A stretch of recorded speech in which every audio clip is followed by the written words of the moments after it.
Les voies renforcées ou construites dans cette partie nord de la Côte d'Ivoire nous conduisent dans des écoles réhabilitées ou construites également par le gouvernement ivoirien et ses partenaires. Qu'est-ce qui est fait ici au niveau de Kani? Notre invité du jour est M. Bamba Aboubakar, chargé de communication à l'IEP de Kani. Bonsoir M. Bamba. Bonsoir. Ici, nous ne pouvons que dire merci au gouvernement parce que quand nous arrivions, nous n'étions qu'à 4 écoles primaires au niveau de Kani.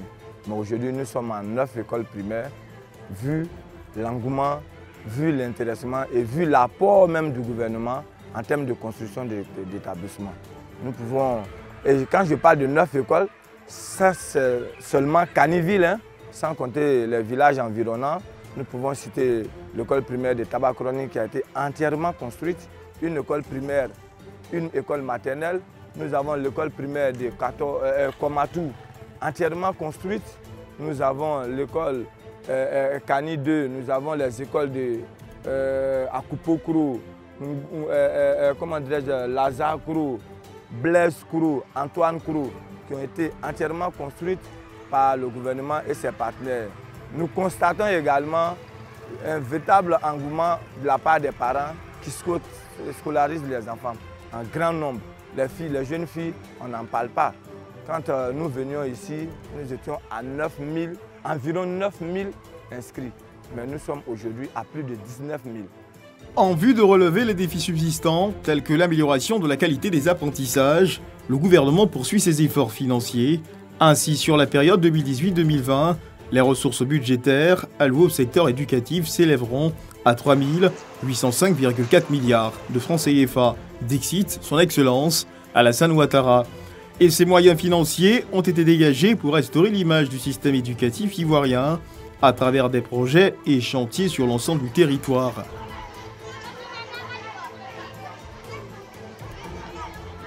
Au nombre de ces chantiers, la construction de 22 000 salles de classe aux primaires, avec un investissement de 240 milliards de francs CFA.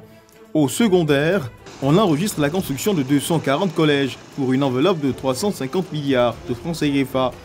Cette politique s'inscrit dans le programme présidentiel d'urgence PPU, engagé à la sortie de crise. Dans la localité de Boisflé, ce sont des centaines d'établissements sortis de terre, des collèges de proximité pour approcher les élèves de leur salle de classe. Depuis 2015, l'État de Côte d'Ivoire a décrété l'école obligatoire. C'est-à-dire quoi? Faire en sorte que tous les enfants, dès l'âge de 6 ans, puissent aller à l'école et y rester jusqu'à 16 ans. Et cela devrait être accompagné par un certain nombre d'actions. Je veux parler des infrastructures. Et en ce sens, la Maraoué, sinon la drainette FP de Boisflé, est pourvue. Nous avions depuis 2 ans, depuis 2016, environ 51 écoles PPU, c'est-à-dire le programme présidentiel d'urgence, qui sont construites ça et là dans les différentes inspections de la Maraoué. Ce qui équivaut à 1500 classes en 2016. Et ces écoles sont entrées en fonctionnement à partir de 2016 et aujourd'hui en 2017. Vous savez qu'aujourd'hui, les enfants nous arrivent en 6e entre 9 et 12 ans. Et à cet âge, lorsqu'un enfant est éloigné de sa famille, il va sans dire d'abord qu'il est déséquilibré du point de vue psychologique. Et ensuite, la distance à parcourir parfois pour atteindre l'établissement peut constituer un handicap par rapport à la poursuite de la scolarité des enfants. Donc le fait que l'État ait investi pour construire de nombreux collèges de proximité dans la région de Boisflé permet aujourd'hui aux enfants de rester dans leur milieu familial et fréquenter le collège dans leur village sans dépaysement. Pour cette année scolaire 2018-2019, nous avons au niveau de la draine de Yamsoukro 3 établissements de proximité au niveau secondaire. Yakwabo Sakassou, Abli, dans le département de Toumoudi, et le 3e établissement, c'est Kongounou, dans le département de Tiébissou. Ces dernières années, l'État a consenti un effort particulier pour la région. Ainsi, nous avons pu bénéficier ces dernières années de la construction du collège moderne de Iriefla, celui de Manfla, celui de Zagieta, celui de Blanfla qui vient d'ouvrir cette année, celui de Quintinfla et le collège moderne de Bazri. Tous ces collèges sont des collèges de proximité qui ont été bâtis par l'État de Côte d'Ivoire ces 2-3 dernières années dans la région de Bouaflé. Je voudrais dire aussi que face à cette demande de l'État, demande aux parents d'élèves pour que tous les enfants aient à l'école, y compris même les enfants handicapés. Même les enfants qui sont porteurs de handicap ne doivent plus rester à la maison. Donc face à cette doléance du gouvernement, les parents d'élèves ont répondu favorablement. Et c'est ce qui a suscité un grand besoin en termes de construction d'infrastructures. Et l'État a mis aussi les moyens pour pouvoir construire toutes ces infrastructures afin de satisfaire les demandes. Kani, Bouaflé, Yamoussoukro, dans ces localités, la construction des écoles de proximité a été un facteur déterminant dans la mise en œuvre de la politique de la gratuité de l'école et l'école obligatoire initiée par le gouvernement. Elle a aussi contribué à l'amélioration des résultats scolaires. Plus de 44 000 enseignants et personnels d'encadrement, 725 000 tables bancs en vue d'améliorer la capacité et les conditions de travail. Il fallait faire une couverture territoriale pour faire en sorte que les enfants partent à l'école. Mais indépendamment de ces infrastructures qui ont été construites, il y a eu des recrutements d'enseignants. Aujourd'hui, depuis de 2011 à 2018, aujourd'hui, nous avons près de 44 000 enseignants et personnels d'encadrement qui ont été recrutés. Et tout cela pour améliorer l'accès. Selon moi, je pense que le cadre permet d'avoir un bon résultat scolaire. Parce qu'ils se disent qu'ils ont une belle classe, ils ont une belle école. Donc, ils sont toujours contents de venir. Affamés, beaucoup trop d'enfants sont dans l'incapacité d'apprendre et la longueur des trajets entre l'école et le domicile contraint les enfants à se restaurer sur place. L'absence de cantine les prive d'alimentation et cela, l'État ivoirien l'a bien compris. Il a consenti des investissements pour améliorer l'alimentation des élèves dans les écoles primaires et quelques établissements secondaires. Les cantines scolaires améliorent, n'est-ce pas, d'abord le taux de rétention à l'école. Même dans les grandes agglomérations comme Abidjan, Bouaké, Daloa, Gagnoa, les cantines s'avèrent nécessaires. Parce qu'un enfant qui a un repas chaud à midi, donc c'est un soulagement pour le parent. Nous disposons dans ce groupe scolaire d'une cantine qui nous permet de satisfaire au déjeuner de 406 élèves 2 fois par jour. Cette cantine est approvisionnée par l'État et elle fonctionne sur 18 jours. 18 jours sur l'année. Ça, c'est l'apport du gouvernement. Un enfant a droit à 150 grammes de riz, 20 grammes de protéines animales ce jour-là si c'est la protéine animale, ou bien 30 grammes de protéines végétales ce jour-là si c'est la protéine végétale, et 10 grammes d'huile. Voilà. Donc c'est en fonction de ces paramètres-là que nous faisons le calcul. Donc quand je fais le recensement, puisque j'ai droit à recenser 174 rationnels sur la cantine, alors les 174 rationnels, j'ai fait le calcul avec les 150 grammes de riz, ça me fait sortir à peu près 26 kg de riz pour la journée, pour les 174. Donc c'est ce que je pèse et je remets à la cantinière. Je calcule 1 litre, 10 grammes d'huile. Les 174, ça fait 1 litre 74, je mesure et je remets à la cantinière.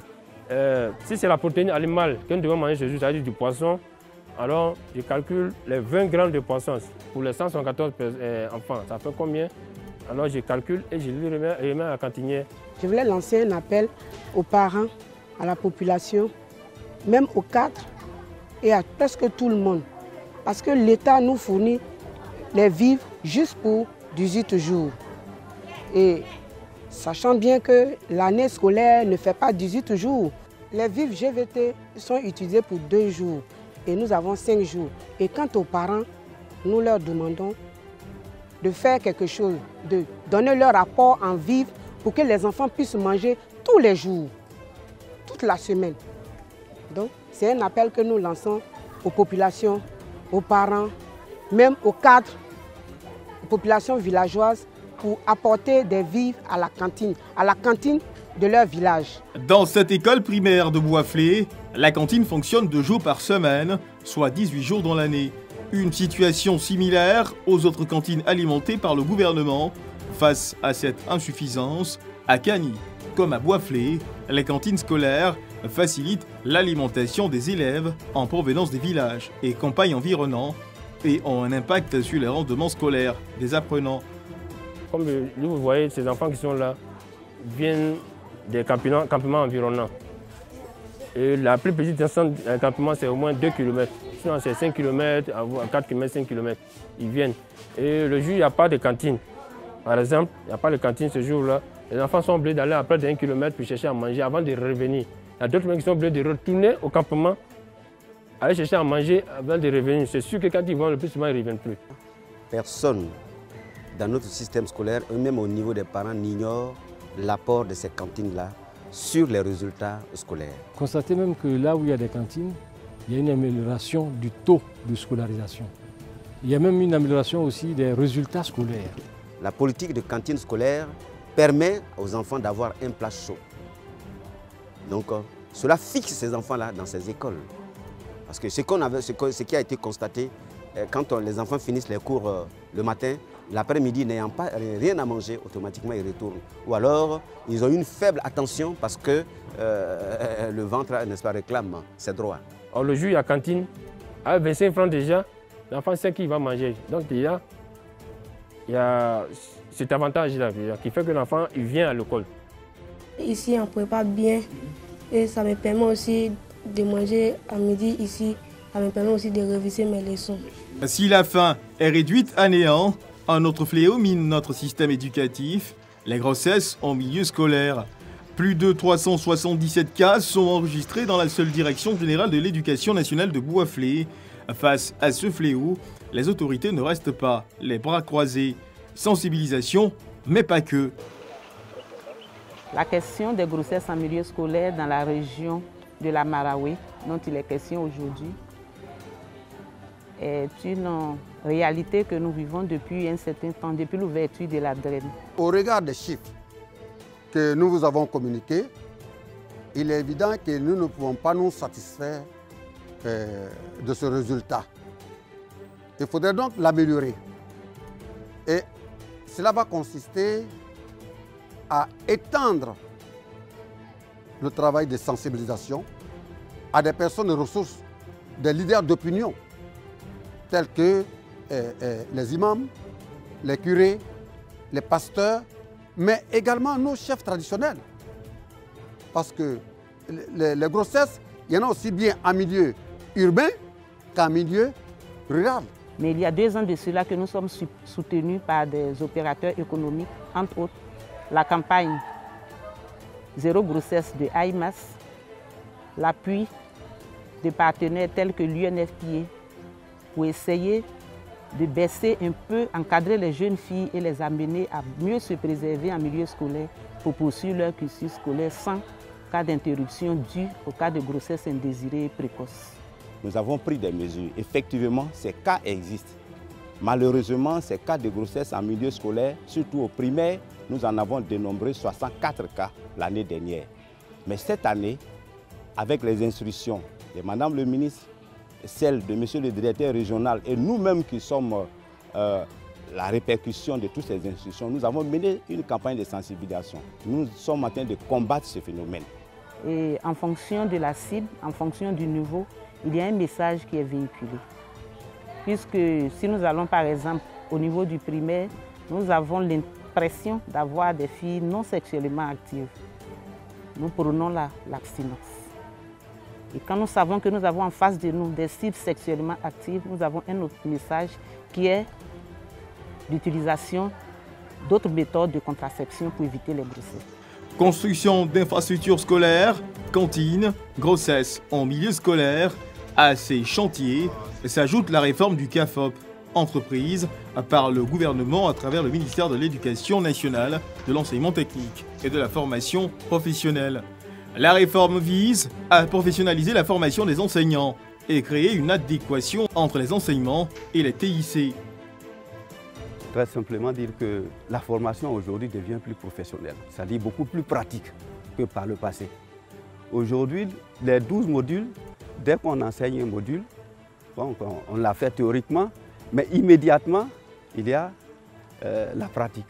On va sur le terrain avec eux.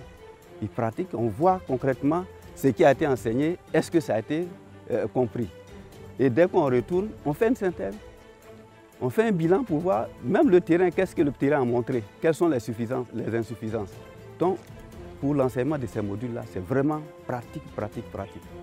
Il faut faire en sorte que les CAFOP, l'enseignement dans les CAFOP soit adapté, n'est-ce pas, au NTIC. Dans des CAFOP pilotes tels que Bassam et autres, il y a un enseignement qui est fait au niveau des NTIC, de telle sorte qu'un enseignant qui a cette formation-là ne soit plus en déphasage avec ses élèves. Parce que quelquefois, les élèves même en savent plus en termes d'NTIC que leurs enseignants. Donc il faut le faire. Et l'objectif est comme l'informatisation du système scolaire en matière, l'informatique est devenue une autre discipline de notre système, savoir la 14e discipline de notre système. Donc non seulement ça devient une discipline, ça devient un outil de gestion de notre système scolaire. La réforme bénéficie déjà de l'adhésion des futurs instituteurs et professeurs de CAFOP en activité. On avait en son temps la formation par objectif. Aujourd'hui, on parle de la formation par compétence. Il faut dire que cette réforme qui est en vigueur aujourd'hui met les élèves en face de la réalité du terrain. Nous avons à cœur, en phase avec le ministère du tutelle, le ministère de l'Éducation nationale, de produire des enseignants de qualité sur le terrain. Disons que les choses se passent très bien au CAFOP ici. Nous avons des enseignants chevronnés avec une administration très outillée en la matière. Et toutes ces grandes réformes-là se passent au CAFOP de Yamoussoukro. Oui, quand c'est pratique, c'est favorable pour nous parce qu'il faut mieux comprendre. Il ne suffit pas d'aller sur le terrain et puis ne pas faire la pratique. C'est vrai, tu peux faire l'oral. Mais est-ce que la pratique, vous maîtrisez? C'est la pratique qu'il faut donner aux enfants. Il y a beaucoup à dire au niveau de notre système éducatif par rapport à toutes les innovations, par rapport à toutes les améliorations qu'il y a eu depuis 2011 à maintenant. Je le dis, s'il n'y avait pas eu ce plan Marshall, voulu par le président de la République, voulu par le gouvernement de Côte d'Ivoire, je ne crois pas. Aujourd'hui, notre système éducatif est en train, n'est-ce pas, de retrouver sa place de noblesse. Les résultats de cet engagement du gouvernement ivoirien sont palpables. Pour l'année 2017-2018, le taux de réussite au certificat d'études primaires élémentaires CEP est de 83,57%, 60,14% pour le BEPC et 46,09% pour le baccalauréat. PK6, un passage à niveau. Et c'est à 6 km après Ferké. Dans toute la Côte d'Ivoire, il faut signaler qu'il y a 2300 km à réhabiliter. Nous avons fait 17 localités en 3 jours. C'est possible, les voies sont en chantier, la Côte d'Ivoire est en marche. L'école ivoirienne aussi est une priorité pour le gouvernement ivoirien. Merci de nous avoir suivis, merci de nous faire confiance.